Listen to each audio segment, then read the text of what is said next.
All right, my friends, welcome back to Salt City Counseling. Once again, my name is Scott, and I'm a licensed therapist here in the beautiful state of Utah. This video might ruffle some feathers in the beginning, but hear me out. Please hear me out on this. Okay, stop telling your kids that they have potential. And I always get strong reactions when I tell people this. Stop telling your kids about how much potential that they have, and people are usually like, "What?"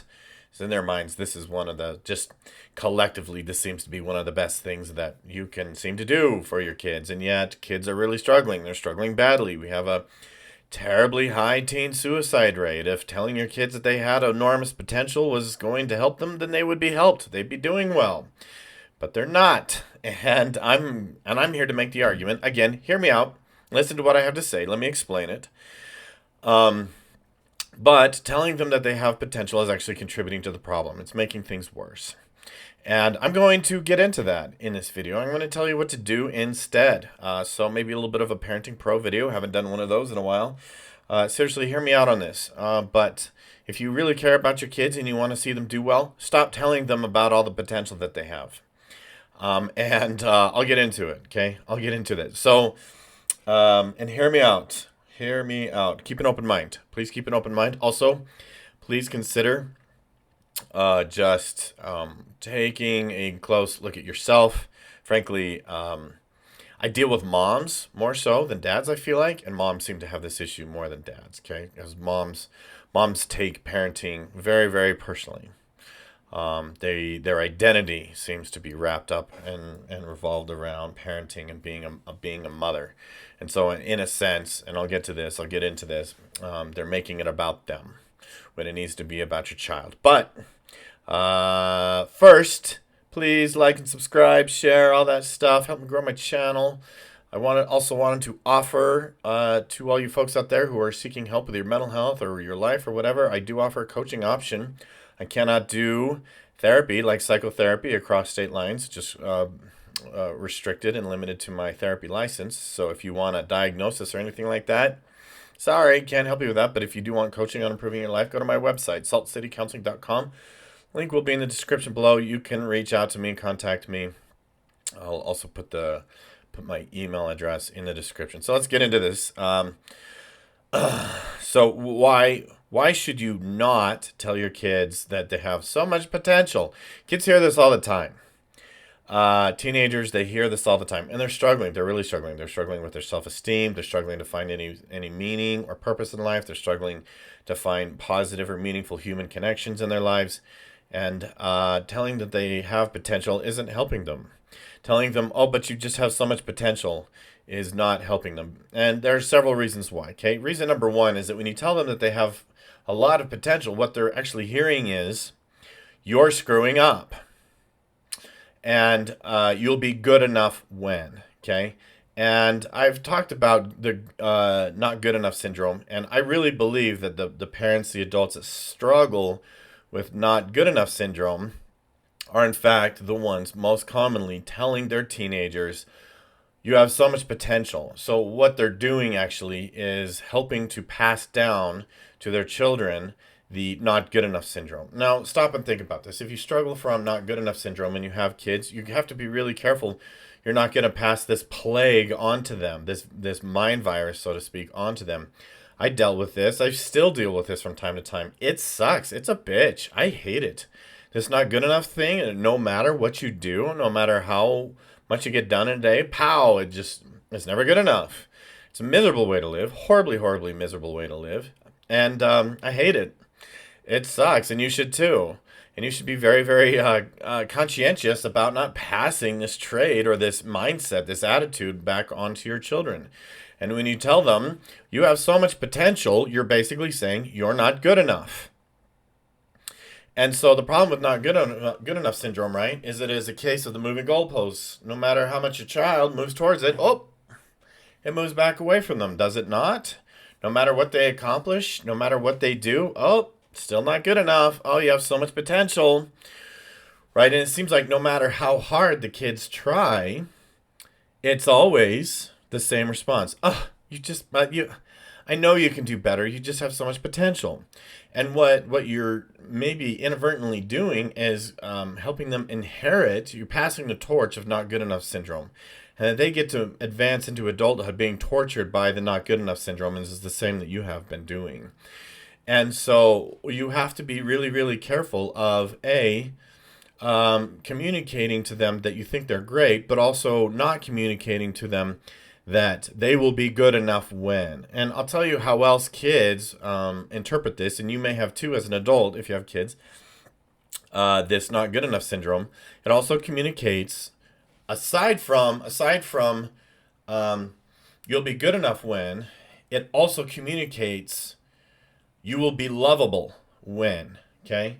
And so when you do this case of the moving goalpost, when you tell your kids that you have so much potential, you're basically communicating to them you'll be worthy of love when. Okay. And these are the messages that they're picking up. It's what's implied. And so what I find universally is that parents are in fact passing the torch on their not good enough syndrome down to their kids. It's like, "Okay, your turn. Okay, you get to carry this burden for the rest of your life now, just like I have, right?" Stop telling your kids that they have potential, okay? This is what you do instead. Tell them that they're good enough now. I don't care if they're failing all of their classes. I don't. Tell them they're good enough now. Okay? Tell them that they're lovable and good enough exactly how they are. Not when, not how, not if you run fast enough, if you get enough accomplished, if your grades are good enough, if you make enough money when you become an adult, whatever. You know, if you win enough trophies, then maybe, just maybe, you'll have reached your potential and then you'll be good enough and then we'll love you. Because that's how kids are interpreting it. And parents, right, these same parents, they seem baffled. They seem a bit perplexed as to why does my child not think that I love them? Well, because you're always telling them, essentially, more or less, in a way, that you will love them or they will be lovable later when they accomplish enough. And the fact of the matter is, too, is that kids are not good at things. They're not supposed to be.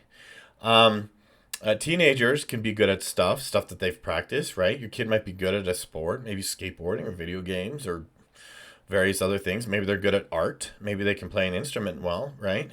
And teenagers can develop this, but small children especially, I mean, let's be honest, they're kind of useless in regards to, like, you know, the sick, messed up way the world views human beings and the value that they're supposed to provide.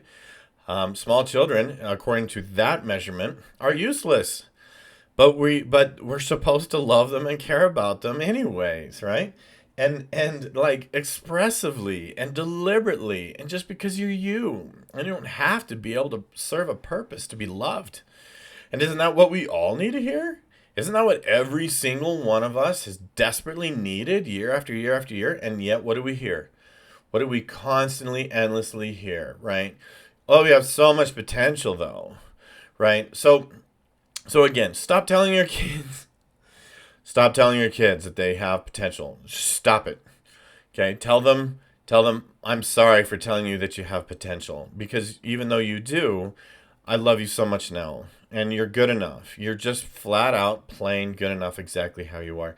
And frankly, that's what we need to hear as adults, right? Like, adulting is hard. It is so hard. I mean, you think about the types of responsibilities that you needed to have like 150 years ago, right? Like in the 1800s, what? Like to hitch up a horse, you know, plant gardens, that type of stuff, herding cattle, whatever, right? It was fairly rudimentary, and now it's like life is so complicated. There's so much you have to do and so much you have to know, and most of it just seems like a waste of time. Most of it just seems like a big, giant, useless waste of time. Because, well, frankly, maybe it is because it doesn't give us a real purpose in life. Okay, so stop doing this. Okay, tell your kids they're great now.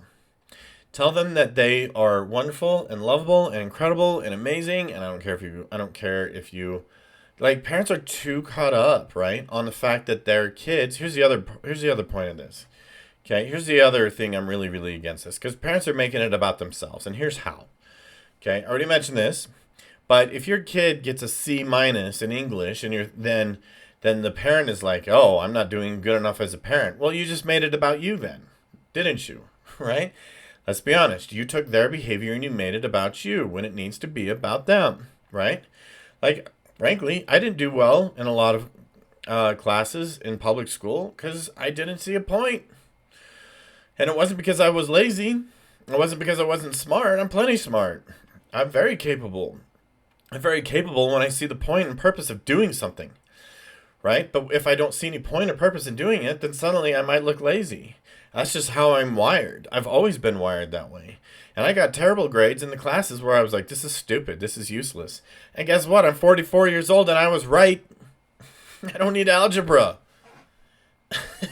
like, like everything that is relevant to me earning a living and paying for my home and covering what is important to me and doing what is important to me was not covered in school. I'm just giving this as an example, okay? And so because there's a lot of reasons, for example, that your kids might be getting a bad grade. Could be a lot of reasons. And that was mine. The reason why I didn't get good grades is I was like, this is stupid. This is really stupid. And I was right. It is stupid. And we still teach this stuff to kids. But what you can't do is see that your children's inadequacy or their inability to be the best at something is not a parenting failure. And so stop making it about you, right? Maybe they're playing soccer because they just want you to maybe they just want you to be happy with them. But if they don't love soccer and they're just doing it for you, then of course they're going to suck at it. They're not doing it for them, they're doing it for you. So what you can't do too is set up this system where your kid lives for you. Right? If they're trying to get good grades for you and they're trying to win a soccer trophy for you or whatever the case may be, they're going to hate it. They're just going to hate it, right? They need to be able to do it for them because that's what interests them. That's where their heart is. That's where their passion is, okay?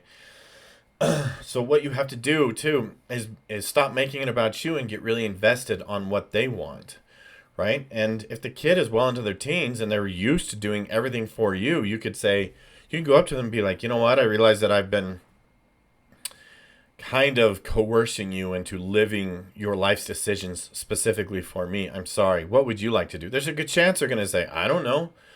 And they're being honest. They don't know. They don't know who they are outside of their parents. And believe me, that creates a destructive dynamic in your life. They grow up and they have no idea what they want out of life. They have no motivation. They're depressed because they have no sense of connection to their own identity because they've always had yours, right? And this might seem to be like maybe an overkill. So you're saying, Scott, yes, that if I tell my kid that they have a lot of potential, it means that that the kid doesn't have an identity and they're probably living for me. Well, yeah, honestly, sometimes that's the case. I'm just being honest. Like this, you have so much potential thing is often a symptom of that whole pattern, that whole dynamic. And I've seen it more times than I can possibly count, okay? So do something different. Stop making it about you. Be honest with yourself. Am I making this about me? Moms, I love you. I do. I love my mom. My mom is my personal hero. She's always been there for me. But moms, you got to be honest with yourself. You got to be honest with yourself. Are you making this about you? Is your entire identity wrapped up in being a parent? Okay. And if the answer is yes, well, you kind of have to do something different. But anyways, that's going to do it for this one. Thanks for watching. And we will see you in the next one.